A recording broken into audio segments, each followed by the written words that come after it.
নমস্কার বন্ধুরা, সোমার পাঁচমেশালি থেকে আপনাদের সবাইকে স্বাগত। আজকে আমি বানাতে চলেছি চিকেন আডোবো। এই রেসিপিটি বানানো খুবই সহজ বন্ধুরা, আর খেতেও খুব সুস্বাদু। চলুন দেখে নেওয়া যাক আজকের এই রেসিপিটি।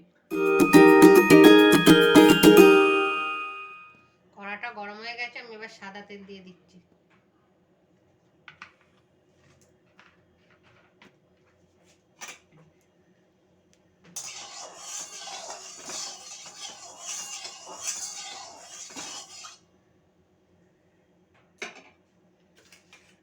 এরপর আমি পেঁয়াজ কুচিগুলো দিয়ে দিচ্ছি।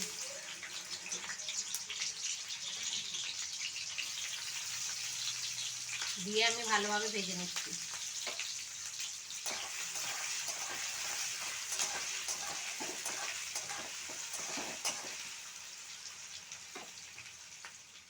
বন্ধুরা, পেঁয়াজটা ভাজা হয়ে গেছে, আমি এবার একটু রসুন থেঁতো করা দিয়ে দিলাম।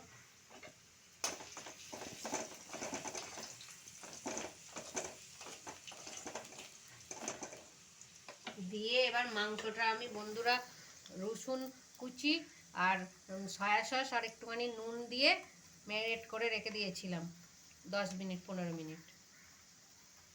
আর এগুলো আমি চিলি চিকেনের মতো কেটেছি, আপনারা বড় সাইজেরও করতে পারেন। এরপর আমি এইগুলো পেঁয়াজের সাথে একটু ভেজে নেব।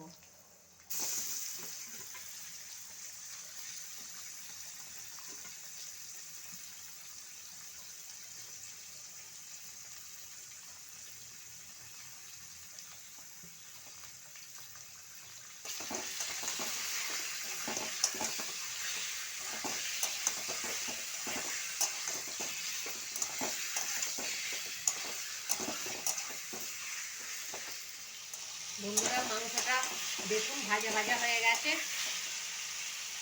আমি এতে দু রকম পেঁয়াজ দিচ্ছি। প্রথমে আমি পেঁয়াজ কুচি দিয়েছি, এবার আমি পেঁয়াজ বাটা দিচ্ছি, দিয়ে ভেজে নেব।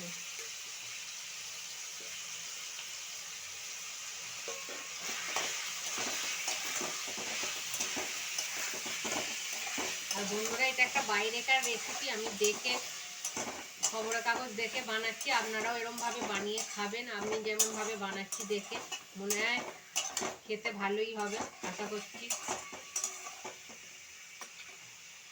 এরপর আমি পেঁয়াজ বাটাগুলো দিয়ে দিয়েছি। এবার 2-3টে তেজপাতা আর কিছুটা গোলমরিচ আমি থেঁতো করে দিয়ে দিচ্ছি।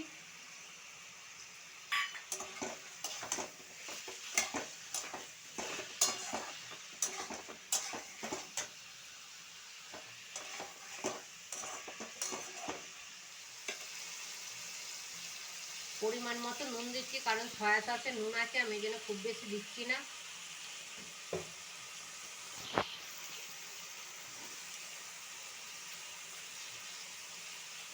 ভিনেগার দিলাম অল্প করে। এই মাংসটা খুব একটা ঝাল ঝাল হয় না, তাই অল্প আমি লঙ্কা গুঁড়ো দিচ্ছি, আপনারা নাও দিতে পারেন। আর স্বাদ মতো চিনি দিচ্ছি।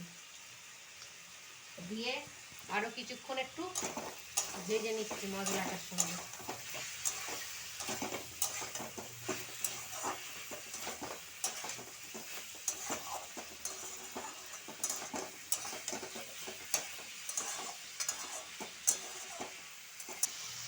বন্ধুরা, এরপর আমি জল দিয়ে কিছুক্ষণ 15-20 মিনিট আমি চাপা দিয়ে রেখে দিচ্ছি।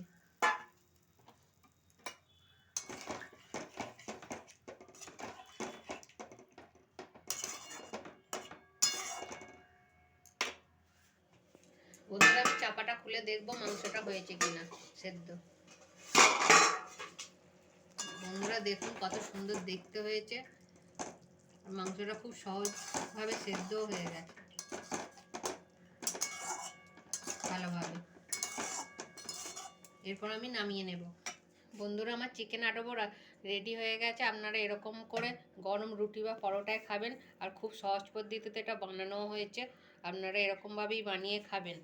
আর ভিডিওটা ভালো লাগলে লাইক শেয়ার করে দেবেন। আর ভিডিওটা কেমন হলো কমেন্টে অবশ্যই লিখে জানাবেন। আর যারা ফেসবুক থেকে দেখছেন তারা পেজটিকে ফলো করে দেবেন। আর যারা ইউটিউব থেকে দেখছেন তারা চ্যানেলটাকে সাবস্ক্রাইব করে দেবেন। আজকের ভিডিওটা এই পর্যন্ত। সবাই সুস্থ থাকবেন, ভালো থাকবেন। আবার পরের ভিডিওতে দেখা হচ্ছে।